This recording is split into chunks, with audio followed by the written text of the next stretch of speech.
नमस्कार दोस्तों, स्वागत है आपका अपने ही चैनल मास उतारो जी पर।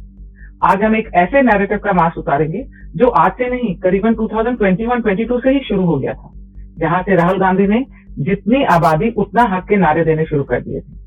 वहीं से एक पूरी लेफ्ट लॉबी लग गई ये बताने में कि ओबीसी, एससी, एसटी को उनका हक नहीं मिला है और जितनी भी हाई रैंकिंग पोस्ट हैं उन पर सिर्फ जनरल कैटेगरी के लोग बैठे हुए हैं। इसी से रिलेटेड हाल में ही द वायर ने एक आर्टिकल लिखा, overwhelming majority of IAS, IPS and IFS from general category. इस आर्टिकल के बाद काफी लोगों ने कहना शुरू कर दिया कि 93% और 91 आईएएस एंड आईपीएस ऑफिसर सिर्फ जनरल कैटेगरी से हैं। और इसका रेफरेंस लिया गया पार्लियामेंट में दिए गए एक रिप्लाई का।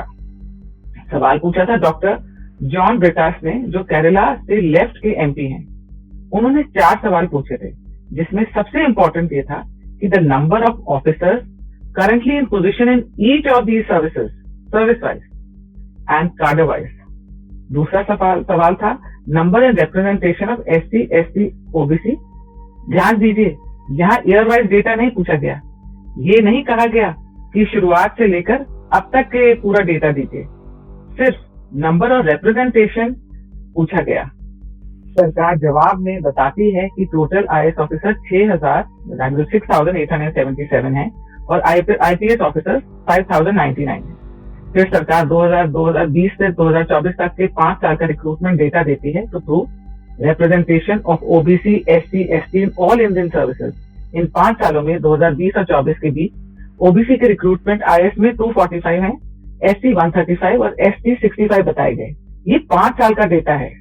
अब यहाँ देखिए नैरेटिव कैसे बनाया गया। द वायर ने लिखा कि अगर इन नंबर्स को टोटल आईएएस ऑफिसर से कंपेयर करें तो ओबीसी, एससी, एसटी सिर्फ 6.5% बनते हैं, मतलब बाकी सब जनरल कैटेगरी के पास चले गए। आईपीएस में भी वही किया। 5,099 टोटल पोस्ट और 2020 और 24 के रिक्रूटमेंट को जोड़कर बोला गया कि सिर्फ 9% एससी, एसटी, ओबीसी हैं। और उसके बाद इस आर्टिकल को कोट करके मल्टीपल वीडियोस बना दी और बहुत सारे पोस्ट लिख दिए गए। ऐसा माहौल बनाया गया जैसे कि जनरल कैटेगरी के लोग ओबीसी, एससी, एसटी का पूरा हक खा गए हैं और खा रहे हैं। और अब देखिए इस पूरा डेटा में लोचा कहां से आया। क्या किया वायर ने?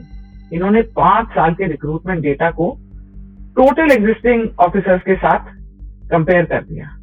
हर साल करीबन 180 आईएएस की पोस्ट आती हैं, तो 5 साल में लगभग 900 पोस्ट आएंगी। उनमें से ओबीसी को 245 जो 27% से ज्यादा है, एसटी को 135 जो उनके 15% रिजर्वेशन के बराबर है, एसटी को 67 जो 7.5% है, मतलब रिजर्वेशन के हिसाब से पोस्ट भरी जा रही हैं।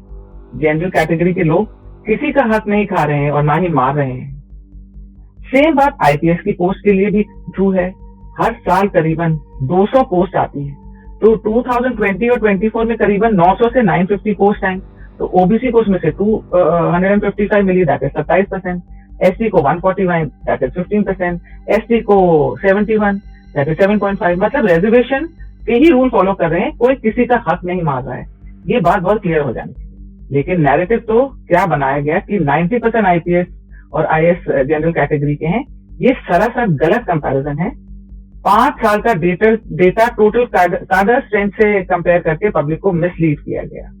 बाद में द वायर ने अपना हेडलाइन चेंज भी किया और क्लैरिफिकेशन दिया, लेकिन तब तक सोशल मीडिया पे वीडियोस और उनके आर्टिकल और सब कुछ फ्लड हो चुके थे और इंस्टाग्राम पे भी, यूट्यूब पे, हर जगह ये नैरेटिव चल पड़ा था कि आईएएस, आईपीएस पर 90% कब्जा जनरल कैटेगरी का है। ये तो ये लोग करते हैं, आप लोगों को पता ही है।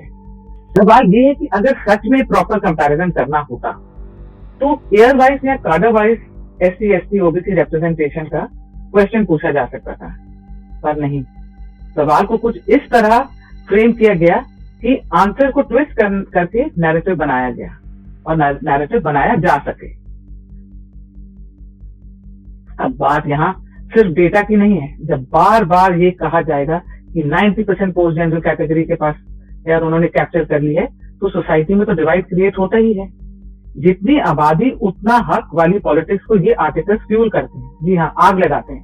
धीरे धीरे ये परसेप्शन बिल्ड होता है कि एक 10% ग्रुप ने सब कुछ कैप्चर किया हुआ है और इसके बाद उस पर्टिकुलर ग्रुप के अगेंस्ट जेनोसाइडल कॉल दिए जाते हैं। ये सब आप देख ही रहे हैं, आपने वीडियोस भी देखी होंगी, इसके रील भी आ रही है इनके ऊपर। सरकार को चाहिए कि ऐसे नैरेटिव को प्रोएक्टिवली डिबंक करे, क्लियर, ट्रांसपेरेंट डेटा के साथ सामने आए। अगर हेडलाइन गलत है तो उस पर एक्शन हो। ऐसे डिविसिव नैरेटिव को स्टार्टिंग के में ही बिल्कुल डिबंक किया जाए और साथ में उन लोगों पर एक्शन हो जो इस तरीके की चीजों का नैरेटिव बना रहे हैं, झूठ का।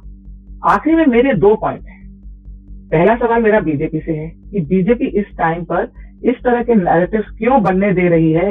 ये बात का कोई जवाब नहीं है बीजेपी का। इस तरह के वीडियोस को क्यों सोशल मीडिया पे फ्लड होने दे रहे हैं, ये भी बीजेपी जवाब नहीं देती है। क्यों इस पर एक्शन नहीं लिया जाता, ये भी बीजेपी जवाब नहीं देती। क्यों वायर पर एक्शन नहीं लिया जा रहा, क्यों जो ये लोग कह रहे हैं कि 90% जो पोस्ट है वो जनरल कैटेगरी के लोगों ने हड़पी हुई है या घेर के रख लिया है, कैप्चर कर दी है, क्यों ऐसे लोगों पर कार्रवाई नहीं हो रही, क्यों ऐसे लोगों का चैनल नहीं बंद हो रहा, इसका जवाब चाहिए हमको। क्यों ऐसे लोगों का ट्विटर हैंडल ब्लॉक नहीं किया जा रहा, सस्पेंड नहीं हो रहा। ये सवाल मेरा बीजेपी से ही है, और क्योंकि सरकार बीजेपी की है, इस वक्त बीजेपी ये जानती है कि यूजीसी के कारण जिस तरह का देश में माहौल बना हुआ है, अगर इस तरह का नैरेटिव फैलाया जाएगा तो जो रुचि तिवारी के साथ दिल्ली यूनिवर्सिटी में हुआ वो हर जगह होने लग जाएगा, और नुक्कड़ नुक्कड़ पे ये बातें होने लग जाएंगी, और इंसिडेंट्स कहीं भी हो सकते हैं और उसके रेपरकशन इतने बड़े होंगे जिसका कि कोई अंदाजा नहीं लगा सकता। उसके बावजूद भी बीजेपी इस तरफ का नैरेटिव फैलने दे रही है। इससे क्या फायदा मिल रहा है उसको? उस पर कोई कार्रवाई नहीं हो रही।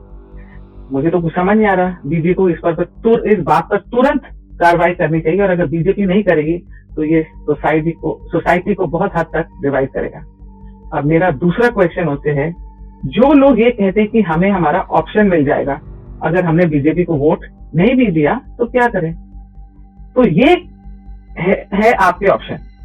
या तो लेफ्ट वाले या फिर वो लोग जो ये नैरेटिव बना रहे हैं कि 90% ऑल इंडिया सर्विसेज की पोस्ट जनरल कैटेगरी के लोग खा रहे हैं, या बनाएंगे आप अपना ऑप्शन।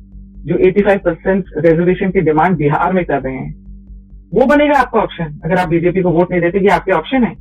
कौन बनेगा आपका ऑप्शन? या वो लोग हैं जो आपके जेनोसाइड के लिए बैठे हुए हैं, ये बनेगा आपका ऑप्शन अगर आप बीजेपी को वोट नहीं देते। अगर कल को ये पावर में आ गए तो ये इस तरह के फालतू डेटा और पेपर्स लिखकर आपको और मार्जिनलाइज कर देंगे, और आपको जेनोसाइड की तैयारी के लिए एक स्टेप आगे बढ़ा देंगे। जी हाँ, अगर आप इनको वोट देते हो। ऑप्शन ढूंढने से बेहतर है, जी हाँ, इससे ज्यादा बेहतर है कि आप बीजेपी के ऊपर दबाव डालें।